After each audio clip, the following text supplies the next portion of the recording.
วันนี้นะครับผมก็จะมาทำเส้นจันทร์ผัดซอสเย็นตาโฟนะครับอย่างแรกเลยผมมี My Choice นะครับเป็น Extra Virgin Olive Oil นะครับเป็นน้ำมันมะกอกจากประเทศสเปนนะครับตามด้วย My Choice Organic นะครับเป็นไข่ไก่ที่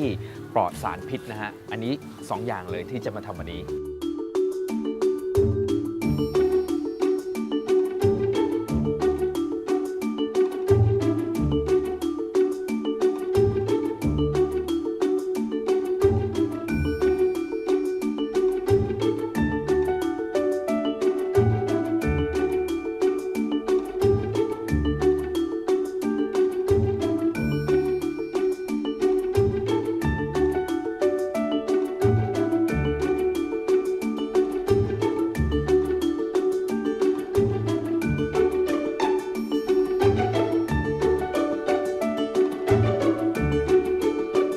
วันนี้เราจะมาทำเส้นจันทร์ผัดซอสเย็นตาโฟนะครับเรามาเริ่มกันเลยอย่างแรกนะครับผมมีน้ำมันนะฮะของ My Choice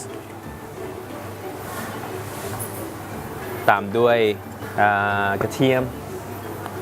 พริกผมก็จะลงด้วยกุ้งนะฮะ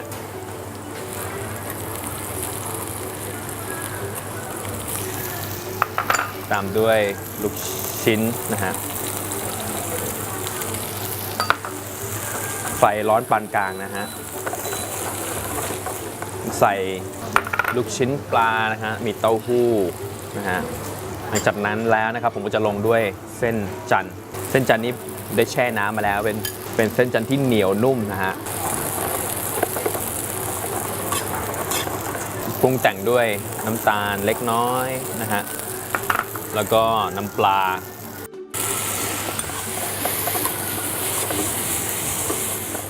ใส่ไข่นะครับอันนี้เป็นไข่ My Choice นะครับแบบออร์แกนิกจะเห็นว่าเส้นนี่แบบเหนียวนุ่มนะฮะแล้วก็พยายามที่จะยีเพื่อต้องการที่จะให้ไข่กระจายออกมีเป็นผักบุ้งจีนแล้วเราก็จะใส่ซอสเย็นตาโฟเข้าไปสีสันของเย็นตาโฟนะครับสวยงามมากนะครับเป็นซอสแบบทำจากเต้าหู้ยี้หลังจากนั้นแล้วนะฮะก็จะนำลงจานนะครับแล้วก็ลงจานผมเห็นแบบว่าต้องแบบมีเครื่องเยอะๆนะครับเพราะว่าน่ารับประทานมากเวลาเราทำเส้นจันทร์ผัดกับซอสเย็นตาโฟนะฮะเราได้เส้นจันทร์นะครับผัดซอสเย็นตาโฟเสร็จเรียบร้อยแล้วครับ